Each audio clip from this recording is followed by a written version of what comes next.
Bonjour à tous et bienvenue sur boursicoté.com pour cette nouvelle analyse technique du CAC 40 en clôture avec une séance qui a confirmé le mouvement baissier qui avait été amplifié déjà hier avec ce gap baissier ici et donc ce contact sur la zone des 6010 points.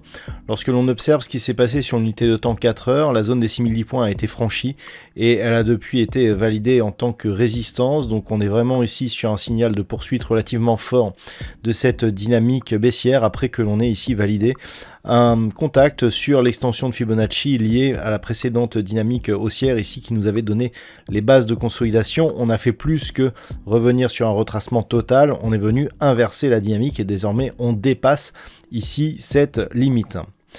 Du point de vue des indicateurs techniques, nous sommes sur une configuration qui confirme la forte dynamique baissière dans laquelle nous sommes actuellement. Des histogrammes du MACD ici qui ont une forte amplitude baissière, comparable à celle que nous avions eue ici lors de la précédente dynamique baissière dans le courant du mois de mai. Le RSI, quant à lui, se rapproche fortement de sa zone de survente. Donc on est clairement ici dans une dynamique assez forte, une belle bougie ici par rapport à la séance du jour, mais malgré l'amplitude ici qui a augmenté par rapport à la séance précédente, on a des volumes qui certes restent supérieurs à la moyenne, mais qui sont inférieurs au volume enregistré pour hier. Donc peut-être un signal, je dirais, d'affaiblissement.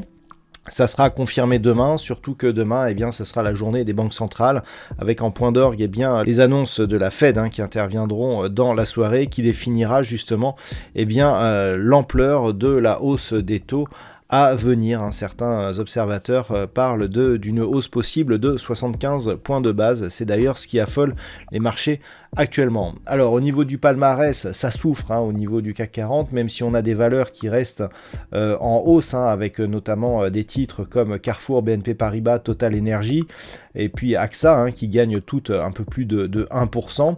Au niveau des baisses, par contre, on a de grosses baisses. Alors on a Worldline qui perd plus de 7%. C'est lié justement aux affaires et donc aux news concernant Atos qui sont sorties aujourd'hui.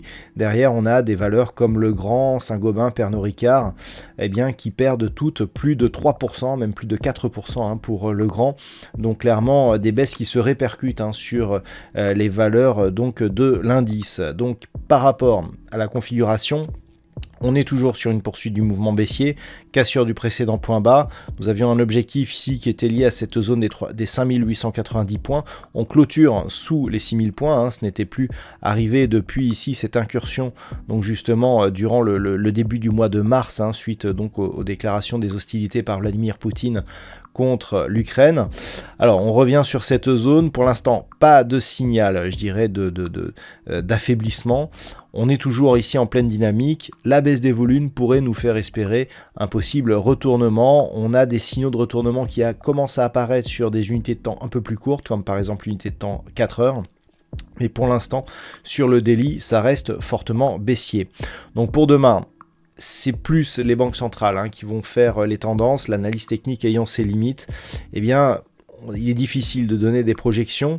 Toutefois, tant que l'on est sous la zone des 6010 points, on reste grossièrement dans une poursuite de dynamique baissière avec objectif donc poursuite en direction de ces deux zones intermédiaires des 5890, 5796 voire 5720 points en cas d'accélération, donc qui pourrait être atteint avant la fin de la semaine, en cas d'accélération je dis bien.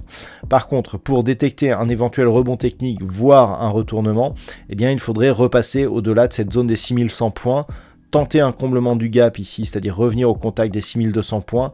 Peut-être qu'au-dessus de cette zone, même si on reste sous la moyenne mobile 20 exponentielle, on pourrait commencer à observer, on aurait en tout cas un affaiblissement de la dynamique, mais pour vraiment sortir de cette dynamique baissière, il faudrait casser avec force cette moyenne mobile 20 exponentielle. Alors, vu l'amplitude de la baisse, cette moyenne mobile exponentielle va descendre de manière assez rapide, mais il faudra absolument évaluer je dirais la force de ce rebond éventuel s'il se déclenchait, justement par rapport au contact qu'il aurait avec cette moyenne mobile 20 exponentielle.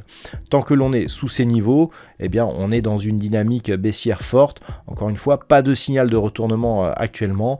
D'un point de vue court terme, eh bien la rupture de cette précédente zone de point bas ici à 6100 points valide totalement la poursuite du mouvement baissier qui avait déjà été mis en évidence par la succession ici de ces zones de points hauts significatifs qui étaient baissières. On avait des points bas intermédiaires qui continuent à être baissiers. Donc on a une augmentation de la volatilité de cette tendance et donc on poursuit à la baisse avec l'accélération que nous connaissons aujourd'hui. Voilà donc ce que l'on peut dire sur cette configuration technique pour ce soir. D'un point de vue statistique, nous avons une configuration qui est quasiment identique à celle que nous avions hier, à savoir une petite probabilité, alors qui s'amenuise toutefois légèrement, d'avoir une poursuite du mouvement baissier, par exemple en direction ici des 5890 points, mais après on a des configurations de rebond, donc suite à la séance de demain et d'après-demain. Donc pour la fin de la semaine, ça serait légèrement baissier selon les statistiques et ça repartira à la hausse à partir du début de la semaine prochaine. Donc voilà, c'est à confirmer dans ces prochains jours, mais c'est en tout cas ce que nous donnent les statistiques au vu de la configuration actuelle par rapport, si on la compare avec des configurations identiques sur les 20 dernières années. La conviction est relativement forte sur cette approche. Voilà donc ce que l'on peut dire sur cette configuration technique. Je vous souhaite de passer une très bonne soirée. On se retrouve dès demain pour d'autres analyses techniques, toujours sur le site boursicoté.com.